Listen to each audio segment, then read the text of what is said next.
Hello दोस्तों, आज हम सामान्य विज्ञान विषय के टॉपिक संतुलित भोजन का विस्तार से अध्ययन करने का प्रयास करेंगे। दोस्तों, ये जो संतुलित भोजन है, एक विस्तृत टॉपिक है जो कई क्लासों के अंदर ये पूरा होगा। तो आज हम इसका एक पार्ट लेते हैं और इसको पार्ट वाइज हम अध्ययन करेंगे, लेकिन विस्तृत अध्ययन करेंगे ताकि किसी भी प्रतियोगी परीक्षा के अंदर जो हमारा जो क्वेश्चन आए वो इससे बाहर ना जाए।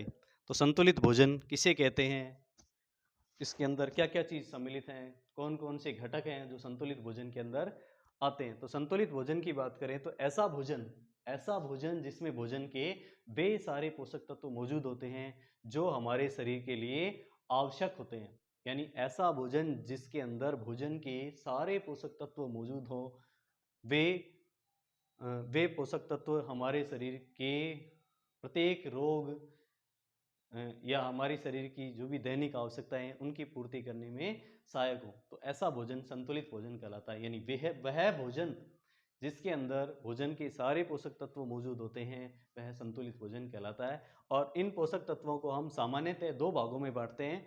एक तो वे पोषक तत्व जो हमें ऊर्जा प्रदान करते हैं, और एक वे पोषक तत्व जो हमें ऊर्जा प्रदान नहीं करते। ऊर्जा प्रदान करने वाले पोषक तत्वों की बात की जाए तो इनमें कार्बोहाइड्रेट, वसा और प्रोटीन्स को शामिल किया जाता है। कार्बोहाइड्रेट, वसा और प्रोटीन ये हमें ऊर्जा प्रदान करते हैं। ऊर्जा प्रदान करने वाले पोषक तत्व हैं, इसलिए इनको हम जैव ईंधन कहते हैं, जैव ईंधन की श्रेणी में रखते हैं।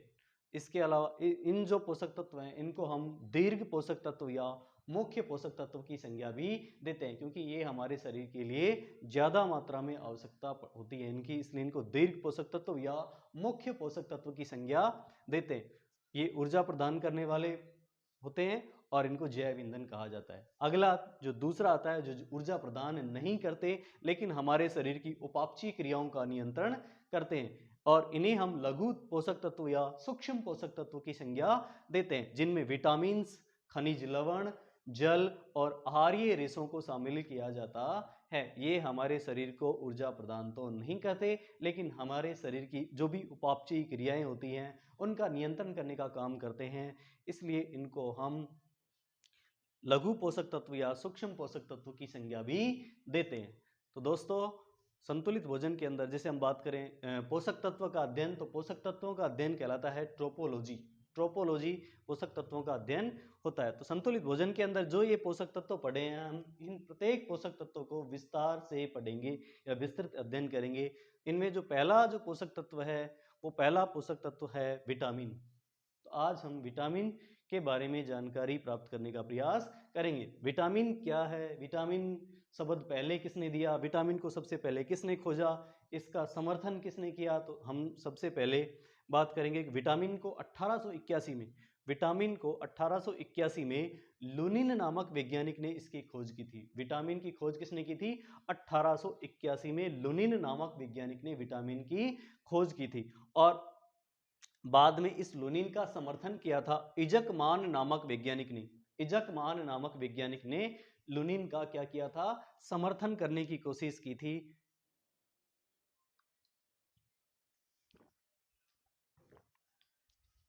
इजक मान नामक वैज्ञानिक ने लुनिन का समर्थन किया था, और पता लगाया कि बेरी बेरी जो बीमारी होती है वो पॉलिश किए हुए चावल से होती है। तो बेरी बेरी बीमारी के बारे में जानकारी प्राप्त करने वाला वैज्ञानिक कौन था?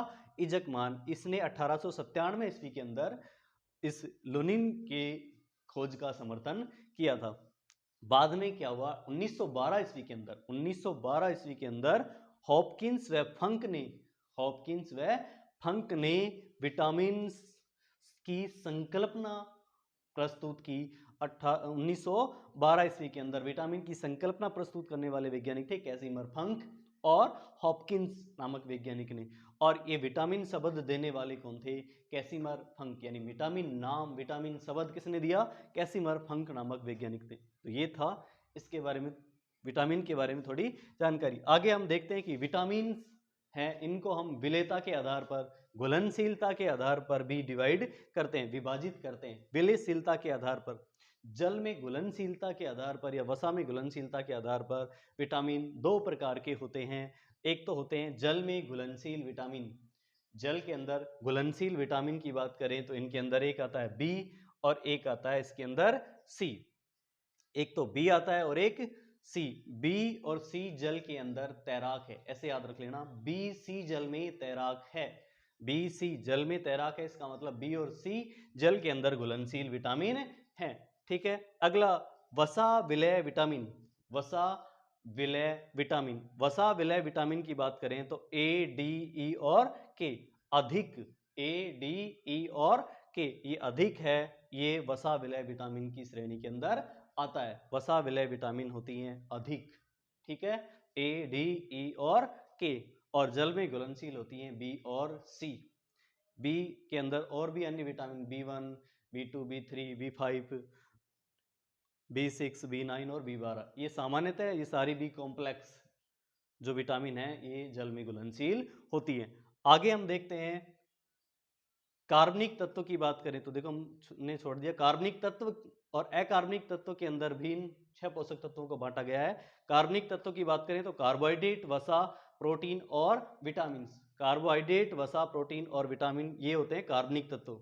और अकार्बनिक तत्व की बात करें तो जल, खनिज लवण और रुक्षांश, इनको हम किसके अंदर रखते हैं, अकार्बनिक तत्वों की श्रेणी के अंदर रखते हैं। आगे कार्बोहाइड्रेट का संचय की बात करें तो इस जो कार्बोहाइड्रेट है टोटल 70% हमें चाहिए, जिसमें 60% तो हम ऊर्जा निर्माण में खर्च कर देते हैं और 10% है वो ग्लूकोज के रूप में हमारे ग्लाइकोजन के रूप में ग्लूकोज ग्लाइकोजन में कन्वर्ट होगा और वो ग्लाइकोजन के रूप में हमारे शरीर में संचित होगा। जैसे दैनिक ऊर्जा की आवश्यकता होगी उस आवश्यकता के अनुसार हम इसका उपयोग कर लेंगे। आगे वसा, वसा का संचय किया जाता है त्वचा की हाइपोडर्मिस परत के अंदर। त्वचा के अंदर 3 परतें पाई जाती हैं, डर्मिस, एपिडर्मिस, हाइपोडर्मिस। हाइपोडर्मिस परत के अंदर वसा का संचय पाया जाता है।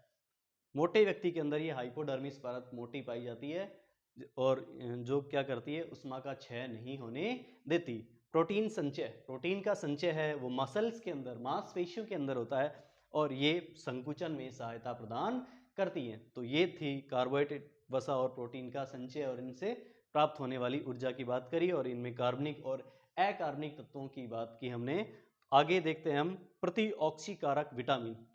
प्रतिऑक्सीकारक विटामिन, प्रतिऑक्सीकारक विटामिन की बात करें तो प्रतिऑक्सीकारक विटामिन क्या है, तो प्रतिऑक्सीकारक विटामिन ये ऑक्सीकरण को रोकने का काम करती हैं, यानी ऐसी विटामिन जो ऑक्सीकरण को रोकने का काम करती हैं, एंटीऑक्सीडेंट विटामिन यानी प्रतिऑक्सीकारक विटामिन की श्रेणी के अंदर आती हैं। और इनके अंदर ए, सी, ई, ये 3 विटामिन हैं, ये एंटीऑक्सीडेंट का काम करती हैं, प्रतिऑक्सीकारक का काम करती हैं, ए, सी और ई, ये ऑक्सीकरण को रोकने का काम करती है। और इनमें भी सर्वाधिक जो ऑक्सीकरण का काम करती है वो है विटामिन ई। विटामिन ई सर्वाधिक प्रतिऑक्सीकारक विटामिन का काम करती है। मान लो टेम्परेचर बढ़ जाए, टेम्परेचर बढ़ेगा तो ऑक्सीकरण भी बढ़ेगा और ऑक्सीकरण बढ़ेगा तो मुक्त मूलक बनेंगे, फ्री रेडिकल्स बनेंगे और मुक्त मूलक बनेंगे तो ये सेल क्या हो जाएंगी, नष्ट हो जाएंगी। अगर सेल नष्ट हो गई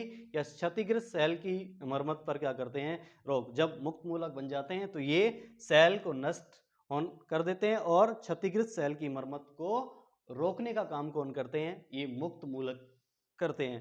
तो ये विटामिन क्या करती हैं, इस ऑक्सीकरण को रोकने का काम करती हैं, इसलिए इनको एंटीऑक्सीडेंट विटामिन या प्रतिऑक्सीकारक विटामिन की श्रेणी के अंदर रखा जाता है।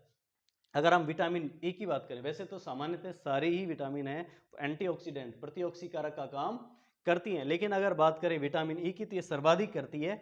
जैसे हम उदाहरण की बात करें तो सूर्य का प्रकाश, जैसे सूर्य का प्रकाश हमारे चेहरे पर गिरता है तो सूर्य के प्रकाश का हमारे चेहरे पर गिरने पर क्या होता है कि जो हमारी फेस की सेल है, हमारे चेहरे की जो कोशिकाएं हैं, वे कोशिकाएं, उन कोशिकाओं के अंदर जो है मुक्त मूलक का निर्माण होगा और मुक्त मूलक जैसे ही मुक्त मूलक बनेंगे, ये मुक्त मूलक क्या करेंगे, हमारी फेस की, हमारे चेहरे की कोशिकाओं को नष्ट करने का काम करेंगे या फिर हमारी फेस डैमेज सेल में मरम्मत नहीं होगी। हमारी जो चेहरे की जो क्षतिग्रस्त कोशिकाएं हैं उन क्षतिग्रस्त कोशिकाओं की मरम्मत नहीं होगी और जब फेस सेल नष्ट हो जाएंगी, हमारे चेहरे की कोशिकाएं नष्ट हो जाएंगी और हमारे चेहरे की क्षतिग्रस्त सेल में मरम्मत नहीं होगी तो हमारा जो चेहरा है वो खराब होने लगेगा। इसलिए फिर क्या करते हैं, जो हम अगर हम बात करें आर्टिफिशियल यानी कृत्रिम रूप से बात करें तो फिर हम विटामिन ई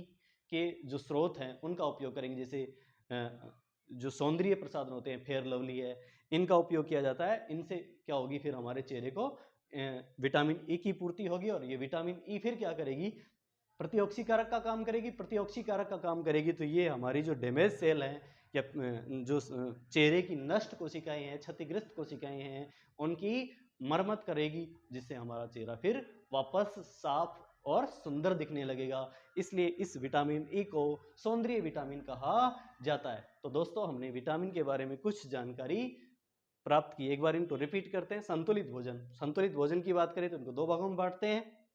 एक तो वे जो ऊर्जा प्रदान करते हैं और एक वे जो ऊर्जा प्रदान नहीं करते लेकिन उपापचय क्रियाओं का नियंत्रण करते हैं। इन्हें हम लघु सूक्ष्म पोषक तत्वों की संज्ञा देते हैं, जैसे विटामिन, खनिज लवण, जल और आहारीय रेशे। और अगर बात करें ऊर्जा प्रदान करने वाले तो इनमें कार्बोहाइड्रेट, वसा और प्रोटीन आते हैं। कार्बोहाइड्रेट 4.2 किलो कैलोरी ऊर्जा प्रदान करता है, वसा से 9.3 किलो कैलोरी ऊर्जा प्राप्त होती है और प्रोटीन से 4.3 किलो कैलोरी ऊर्जा प्राप्त होती है। कार्बनिक तत्व और अकार्बनिक तत्व, इनको दो भागों में बांटते हैं, कार्बोहाइड्रेट, वसा, प्रोटीन और विटामिन। और अकार्बनिक तत्वों में जल, खनिज लवण और वृक्षांश को रखा जाता है। कार्बोहाइड्रेट 70% होता है टोटल, और उस 70% में 60% डेली ऊर्जा निर्माण में यानी रोजाना प्रतिदिन ऊर्जा निर्माण में खर्च हो जाता है। 10% का संचय किया जाता है। वसा का संचय त्वचा के अंदर, हाइपोडर्मिस परत के अंदर होता है। प्रोटीन का संचय मांसपेशियों में संकुचन में सहायता प्रदान करती है। तो इस तरीके से हमने जो पहला टॉपिक लिया वो है हमारा विटामिन। विटामिन की बात करें तो 1881 में लुनिन नामक वैज्ञानिक ने विटामिन की खोज की और इसकी खोज का समर्थन इजिकमान ने किया, जिसने चावल के अंदर बेरी रोग या पॉलिश किया हुआ जो चावल लोग खाते थे उनके अंदर बेरी रोग की समस्या पाई गई। ठीक है। विटामिन की संकल्पना देने वाले वैज्ञानिक थे हॉपकिंस और फंक, और विटामिन शब्द किसने दिया था, कैसिमर फंक ने। विलयशीलता के आधार पर विटामिन दो प्रकार की, जल में घुलनशील और वसा में विलयशील। जल में घुलनशील बीसी जल में तैराक है। वसा विलय विटामिन अधिक खाओगे तो मोटे होगे। ए डी ई के अधिक प्रतिऑक्सीकारक vitamin A C E antioxidant का काम करती है। ये ऑक्सीकरण को रोकने का काम करती है। और इनमें सर्वाधिक ऑक्सीकारक का काम कौन करती है, विटामिन ई। टेम्परेचर बढ़ने पर ऑक्सीडेशन यानी ऑक्सीकरण बढ़ेगा, इसमें फ्री रेडिकल मुक्त मूलक बनेंगे। मुक्त मूलक क्या करेंगे, सेल को नष्ट करेंगे या फिर क्षतिग्रस्त सेल की मरम्मत को रोकने का काम करते हैं। अब इसका उदाहरण लें हम तो सूर्य का प्रकाश चेहरे पर गिरेगा, फेस सेल हैं वो फेस सेल के अंदर मुक्त मूलक बनेंगे तो मुक्त मूलक क्या करेंगे, हमारी चेहरे की कोशिकाओं को नष्ट करेंगे और हमारे चेहरे की जो क्षतिग्रस्त कोशिकाएं हैं उनकी मरम्मत को रोकने का काम करेंगे। जिससे क्या होगा, हमारे चेहरे पर ब्लैकनेस, कालापन आएगा और हमारे चेहरे पर झुर्रियां आएंगी। और इसका निवारण करने के लिए हम विटामिन ई के स्रोत काम में लेंगे, जिनको सौंदर्य प्रसाधन कहते हैं। सौंदर्य प्रसाधन, इस कारण इस विटामिन को भी सौंदर्य विटामिन कहा जाता है। तो दोस्तों, हमने विटामिन के अंदर ये छोटा सा पार्ट है जिसका अध्ययन किया। इस प्रकार हम या इस सीरीज को आगे हम विस्तृत या विस्तार से अध्ययन करेंगे। आप हमारे चैनल को लाइक करें, सब्सक्राइब करें और लास्ट में घंटी का बटन जरूर दबाएं, जिससे आने वाले वीडियो का नोटिफिकेशन आपको मिलता रहे। तो थैंक यू दोस्तों, थैंक यू।